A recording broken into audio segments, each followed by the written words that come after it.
It's time for Branding Business, the only show that brings branding experts and corporate executives together to explore how branding your business can improve both your top-line growth and bottom-line performance. Brought to you by RiechesBaird. And now here's your host. Welcome to Branding Business with RiechesBaird. I'm Ryan Rieches, and today's show topic is focused on rebranding a service organization, specifically an accounting and consulting firm. Today's guest is David Krajanowski, partner at SingerLewak, a leading regional accounting services firm with offices throughout California. For some background, RiechesBaird had the opportunity of working with David and the firm's 32 partners to evaluate how to position the firm for the future. At the time, the firm was about 50 years old and using the name SingerLewak, Greenbaum, and Goldstein, or in some cases, SLGG. So competing against the big four accounting firms and other regional firms, leadership felt it was the right time to evaluate the firm's brand promise and also the organization's brand name. So with that, I'd like to welcome David. How are you doing today? Very good, and thank you for having me. Our pleasure.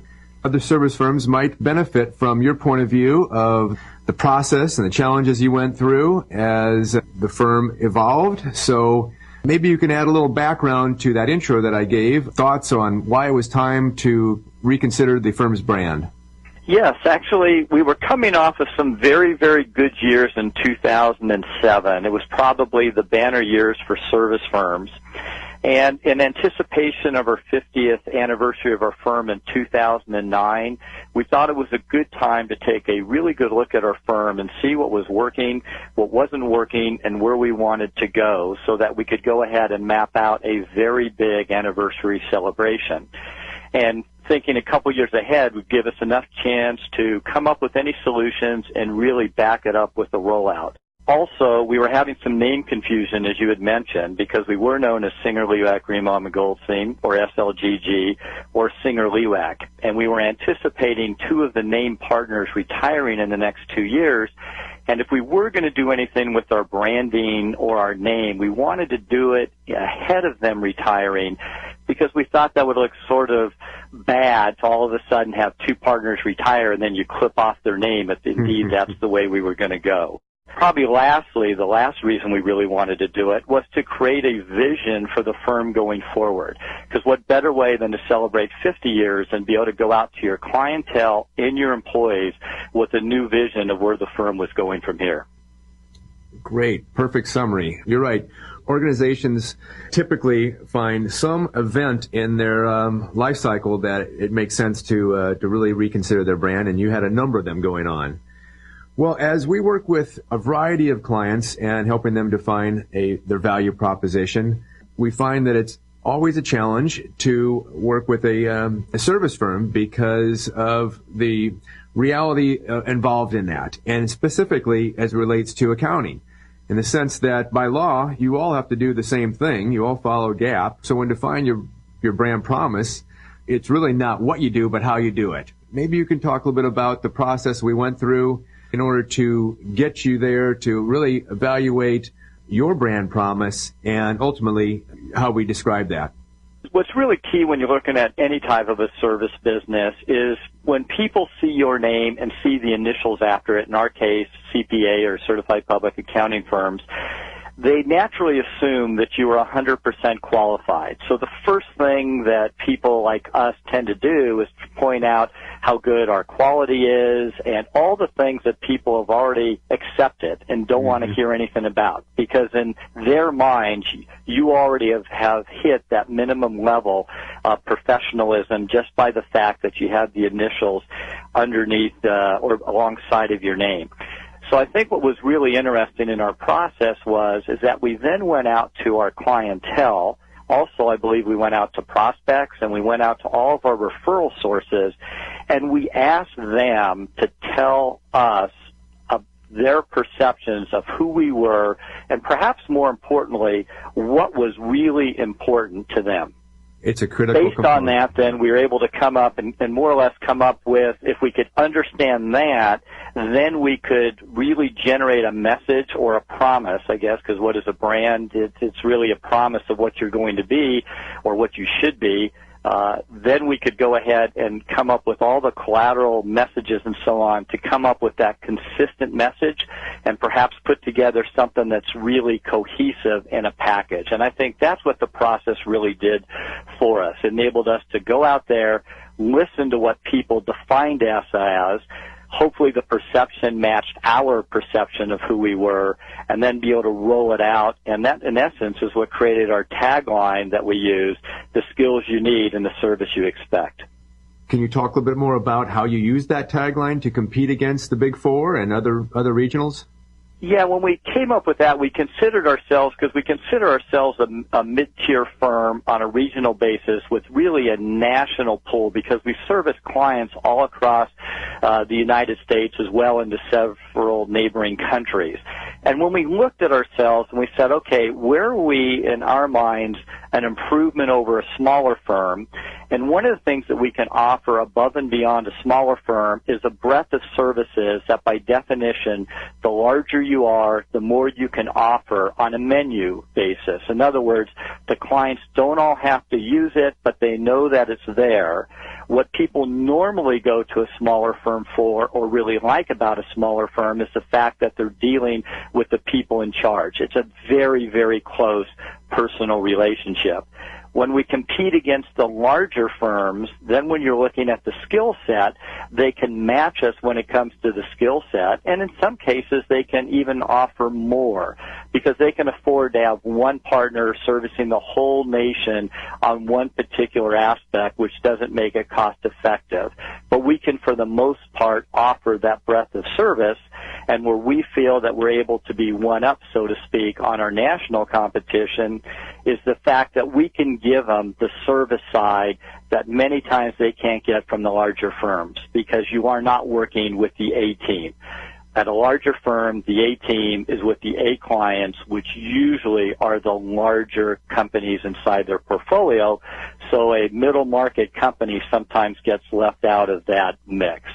So that's in essence where we sort of, that tagline really summarized it up for us, we feel very effectively, is the skills that you need, and then we could build off of that to say not only that you need now, but that you may anticipate that you'll need in the future, and then the service that you expect, and be able to provide that one-on-one personal service. And as you mentioned, we also validated that with your target audience, your clients or prospects. So once again, we built the brand from within based upon your strengths and what you uniquely offer compared to your competition, but then also through the voice of the customer, found out where they found value, which is a real key component as you outlined. And then when you have that combination of those two things coming together, now you have a real clear promise that you can deliver over and over again and consistently deliver that. And not only are the partners aligned in, on that same brand promise, but then, of course, all the employees are as well. And then ultimately, even your customers, your clients, who then, I would imagine, are probably your number one source of new business in the sense of referrals, right? We definitely draw from our existing client base who are very happy, and then we directly ask them for referrals that they can make to us, and also by word of mouth, because if they're happy with our services, they go to their other service providers who in turn want to meet with us, and we're able to build relationships with those people to continue to grow the firm. Mm-hmm. Well, you have grown the firm since we worked together. I guess you're now up to 32 partners. So it was a question of mine then, when you had, I think, 28 partners at the time, if I remember right. And it was a concern of how do you get alignment around and gain consensus around all those different partners in making decisions like positioning or naming, or maybe you can just chat about that. I think other listeners who have multiple partners might appreciate your point of view on this. Yeah, the hardest thing is to get consensus from, at the time, if it was the 28 partners, is you don't. It's impossible to get 28 partners to agree upon anything 100%. So in our firm and in our governance, what we did is we created a committee whose goal was, or charge was to handle this branding project on behalf of the firm. And as you know, you worked with, I believe it was 7 of us inside that branding committee. And in our firm governance, we've learned a long time ago that we always need to trust our committees. And then it's the committee that will make a recommendation to the general partnership in a succinct report that says, here was the process, here's the pros, here's the cons, here's our decision.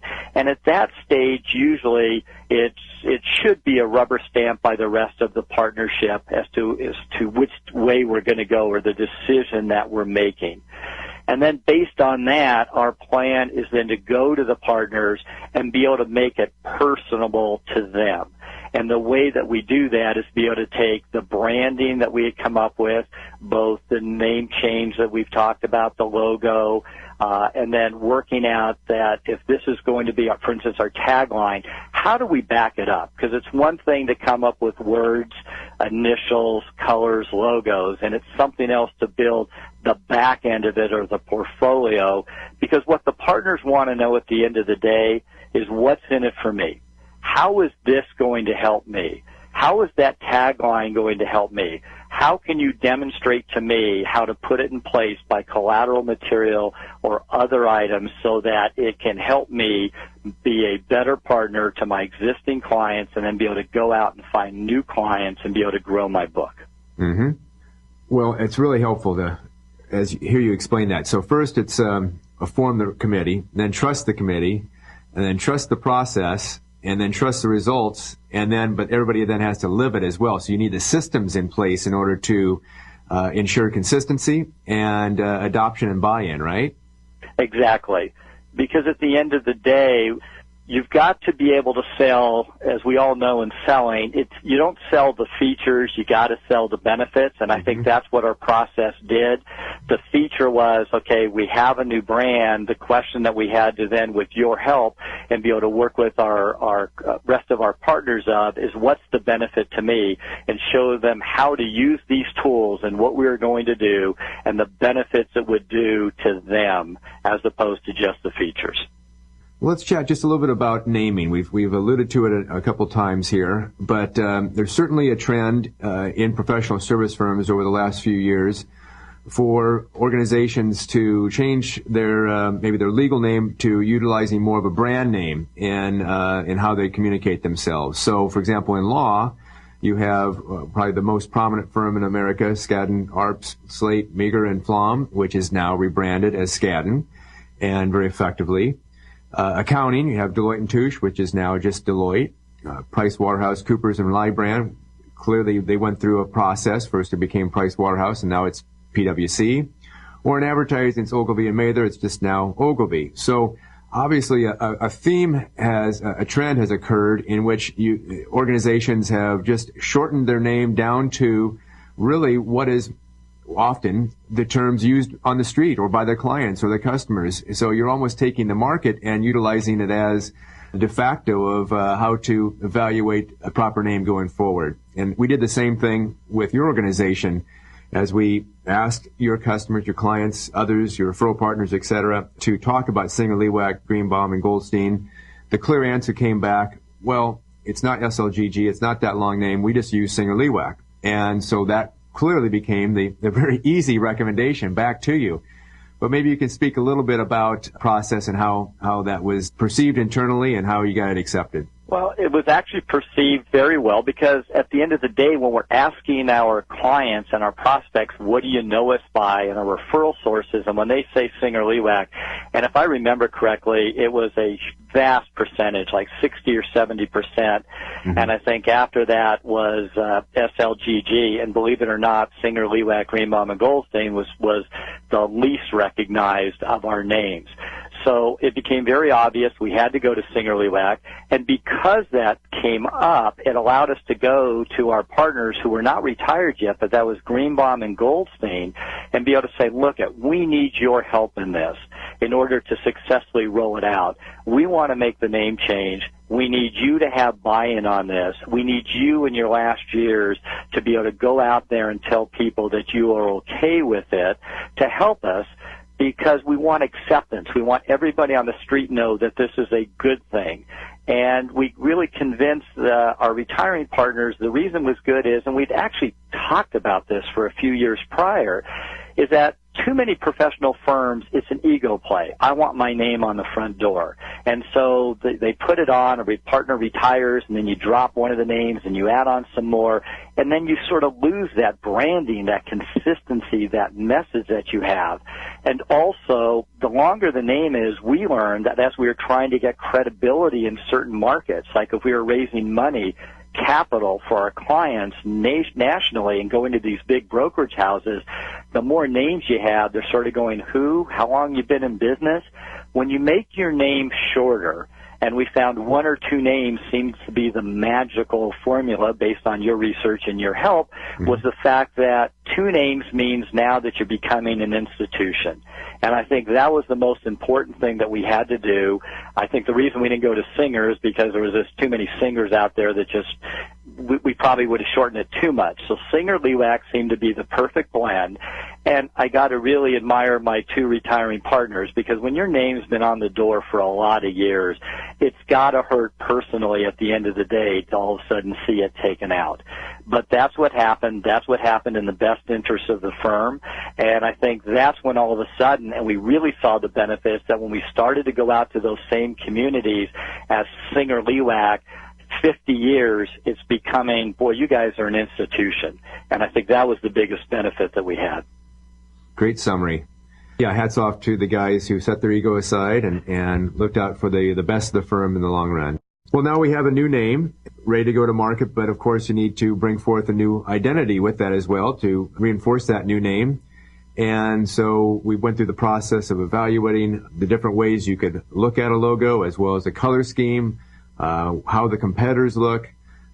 Maybe you can take us through, from your point of view, that process as well. Yeah, the new logo was just with an S and an L, was something that was adapted. And then what we found was very interesting, with your help when we were doing all the research, is most professional firms, especially in the accounting industry, all was really relying on that blue and the gray. Some version of a blue with some version of a gray. And we're figuring, we're just going to fit in like any other firm, and is that really what our identity is? Because we've always held ourselves, again, who we are, being more entrepreneurial, being more progressive in the marketplace, so we just didn't want to fall into it. And you did an excellent job of giving us, if I remember right, there was 7 or 8 different boards of different colors. And I was actually worried going into our committee meeting, because 3 or 4 of the boards were on the blue or the gray, and in showing some of my partners, they were all aligning to that blue and the gray. And I remember huddling with you before that, because we had sort of looked at the green and the gold as our colors, that we'll see how it goes, but I was going to have to sort of guide the firm if they were going to get stuck in that blue-gray when it came time to vote. And I remember that day, I think we were all shocked. We sat in there, we had all the boards, 7 members of the committee, and all of a sudden, one right after the other, it was green and gold, green and gold, green and gold, all the way across the line. And I think you and I were both shocked when the vote came. We closed the vote, these are our colors, and we literally went with it. And just a sidelight on that story, which is interesting how things work out, is I remember when we introduced it to our staff, we had this big meeting, and the staff is all behind it. All of our team members, they're really great, and they're all excited about the new colors, the name, and then they're looking at all of this, and all of a sudden somebody stood up and said, what a tribute to to the partners whose names are coming off of the door.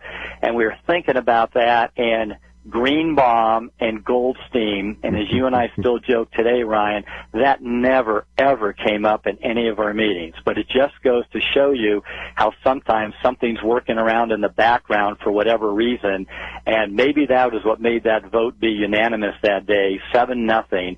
But it's still a story we tell to this day to a lot of people, and it sort of brings some fun, some life to our branding, and also shows us for somewhat the compassionate organization we are, and how we took care of our retiring partners, even though you and I both know, at least consciously it never came up, but I'm sure it was there subconsciously. It's a great story.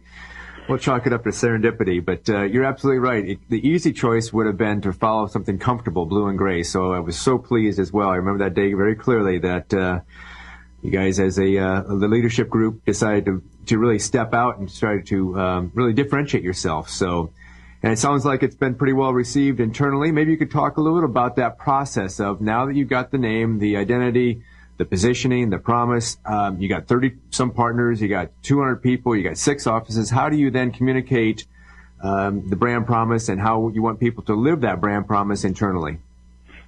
Well, like I said, when we rolled it out at that meeting, just the newness, and we made a bit of a production, we had music going, we created some videos, it was the excitement, we had everybody, on the teams, and then what we did is we rolled out not only our tagline, but then came out with our values and some of the other programs, because we did our branding up front a little bit early, it gave us a chance to start to put together all of this collateral material that back up the brand. Like, for instance, firm values. When we rolled out our firm values, and ours is PRIDE, which stands for proactive, respectful, inspiring, dependable, and ethical, those are words. And what was really great of this process is then we were able to go to our team members and say, tell us what, for instance, proactive means. Because in consulting with other clients of ours, I've always said you have great values, and I ask some of their employees, what does it mean? And they look at you with this blank stare like, I don't know, that's just what it stands for. We actually went to our team members and said, give us 4 or 5 bullet points as to what proactive means. And I believe you helped us get that information in so that we were able to give a card to every single employee that said, this is what the P in PRIDE stands for, proactive, and here's the bullet points that what it means to us and to our clientele that we have to deliver upon. And that was something that was very, very positive. Plus, it made everybody on the team own it because they were all asking for their input, and if people are providing input, it makes it so easy for them to feel involved and then say, yep, now this is part of my deal, I own it, and I want to be part of it. And that's all we've been trying to do ever since, is continue to build on that, update it, and constantly come out with new material. Well, David, as managing director, I was so pleased to see you really take hold of this idea of getting those 200 people all aligned around this. And it's such a critical step in any type of brand launch. That internal alignment and adoption is just critical. Well, we only have a few more minutes left, but maybe I can ask a couple questions here. It's been, 3-4 years since the rebranding was completed. Maybe you can kind of give me an overview. How well has it served you? Has it stood the test of time? Is it still relevant? Yes, I think it really has. We're continuing to grow bigger, hopefully better, providing more value to our clients. We're continuing to leverage it the way we want to. We're doing that by looking at, like I said, the tagline and everything you helped us develop, and coming up with new thought leadership every year. So as the environment changes, our thought leadership says, how do we incorporate it into our existing brand? Maybe it's the use of newsletters. Maybe it's the use of our SingerLewak Academy. And we continue to get recognized and acknowledged in the marketplace for just some outstanding, in fact, people literally tell me, you have the best branding, the best marketing materials we've seen out of anybody, even up until this day. So I think it definitely helped us grow. Excellent. Last question. Having gone through the process that we just talked about, you have any advice that you could give our listeners who are considering going through a similar process? Yeah, I think start when you don't have to. That's what we really did. We had an event coming up, and I think it was a perfect time to really take a look at our whole organization. So that really made it was really just part of the process that came about. It gave us plenty of time to really think it out, do it right, survey the marketplace the way it was supposed to be. Then when we made our decisions, come up with the collateral to back it up. And that would be my recommendation. And then I think it's something you have to periodically look at. Maybe not every year, but every 5 or 10 years, just to make sure, is it still holding it up? Have you been bringing up enough backup material to continue to support it? Do you need to tweak something?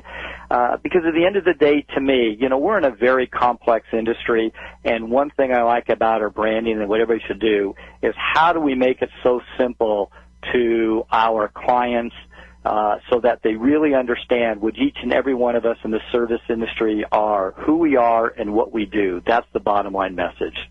Well, David, thank you for being a guest in Branding Business. Any final thoughts or insights you want to share with our listeners?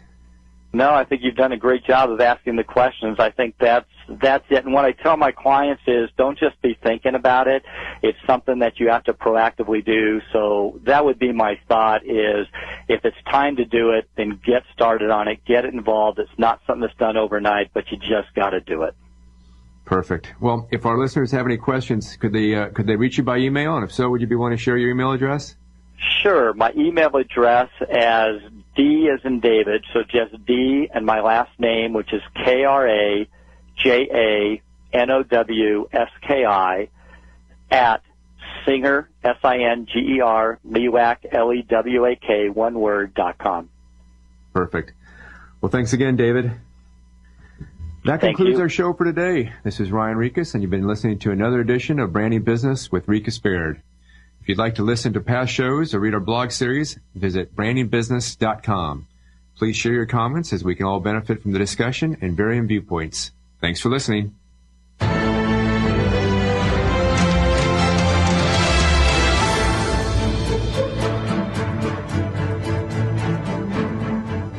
You've been listening to Branding Business, the only show that brings branding experts and corporate executives together to explore how branding your business can improve both your top-line growth and bottom-line performance. To hear more, simply visit our website, brandingbusiness.com, or tune in next week to learn how you too can build your brand and move your business forward. Brought to you by RiechesBaird.